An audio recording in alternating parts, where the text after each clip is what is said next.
बिहार विधानसभा के नए अध्यक्ष आज चुन लिए जाएंगे। नंद किशोर यादव निर्विरोध चुने जाएंगे, क्योंकि विधानसभा में इकलौते अध्यक्ष के तौर पर उन्होंने नामांकन पर्चा दाखिल किया है। जाहिर सी बात है कि निर्विरोध आज वो चुने जाएंगे। उनकी पूरी चुनाव की प्रक्रिया है वो विधानसभा में सुबह 11 बजे से शुरू होगी। लेकिन आपको बताते हैं कि बिहार विधानसभा के इतिहास में नंदकिशोर यादव के अध्यक्ष बनने के साथ ही, स्पीकर बनने के साथ ही एक रिकॉर्ड दर्ज होगा।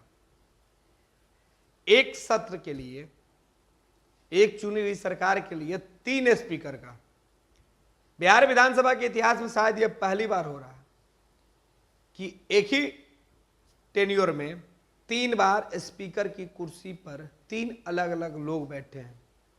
3 बार स्पीकर के लिए चुनाव हुआ। पहली बार 2020 के चुनाव में जब एनडीए की सरकार बनी थी, तब विजय सिन्हा चुनाव लड़कर स्पीकर बने थे। उस वक्त भी उनके खिलाफ हालांकि वोटिंग हुई थी, महागठबंधन ने उनका विरोध किया था और अवध बिहारी चौधरी को मैदान में उतार दिया था। लेकिन उस वक्त अवध बिहारी चौधरी चुनाव हार गए थे स्पीकर का। विजय सिन्हा सरकार के साथ वो जीत गए थे और स्पीकर की कुर्सी पर वो बैठे थे। उसके बाद 2022 में, अगस्त 2022 में विजय सिन्हा के खिलाफ अविश्वास प्रस्ताव आया और वो हार गए। इस बीच अवध बिहारी चौधरी को एक बार फिर से स्पीकर बनने का मौका मिला, चुनाव लड़े और वो जीत गए। 2022 में अगस्त के महीने में जब महागठबंधन की सरकार ने दावा किया कि वो बिहार विधानसभा में बहुमत साबित करेंगे, तो स्पीकर के खिलाफ अविश्वास प्रस्ताव आया। विजय सिन्हा लगातार पद पर बने रहे और उन्होंने कहा कि अविश्वास प्रस्ताव के खिलाफ वो इस्तीफा नहीं देंगे। लेकिन अंत में सदन के बीच में जब अविश्वास प्रस्ताव आया, तो हाउस के बीच में हाउस चलाते हुए उन्होंने इस्तीफा देने का ऐलान कर दिया। उसके बाद उपाध्यक्ष ने सदन की कार्रवाई शुरू की। हाई वोल्टेज ड्रामा हुआ था विजय सिन्हा के इस्तीफा से लेकर विजय सिन्हा के इस्तीफा नहीं देने को लेकर।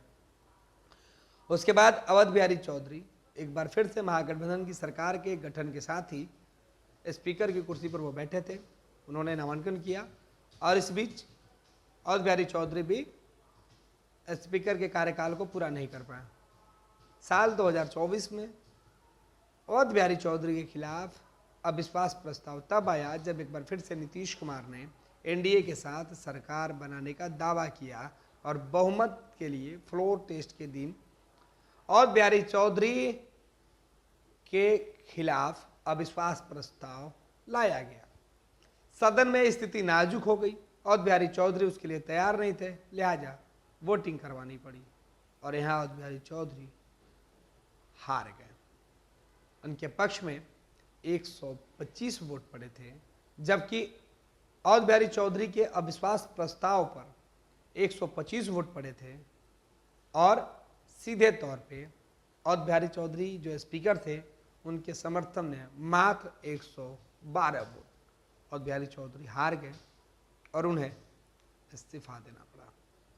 और एक बार फिर से एनडीए की सरकार बनी और फ्लोर टेस्ट के बाद अब आज नंद किशोर यादव पहली बार बिहार विधानसभा के स्पीकर के तौर पर वो उन्होंने नामांकन पत्र भरा और आज उनका जो है शपथ ग्रहण होगा। नंद किशोर यादव निर्विरोध स्पीकर के तौर पे आज पदभार ग्रहण करेंगे, क्योंकि विपक्ष के तरफ से एक भी उम्मीदवार उनके खिलाफ ना प्रस्ताव दिया और ना ही उन्होंने अपना नामांकन पत्र भरा है।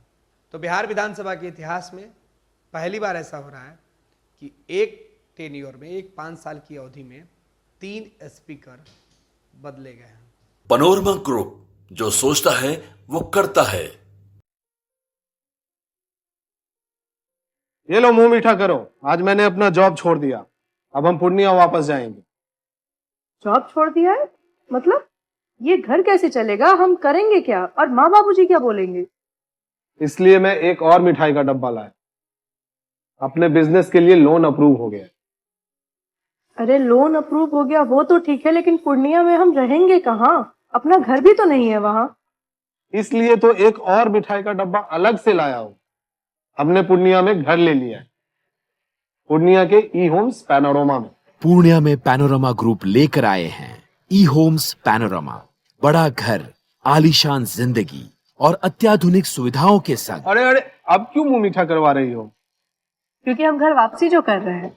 घर वापसी की खुशी पूर्णिया में ई होम्स पैनोरमा के संग। ई homes panorama, luxurious lifestyle redefined.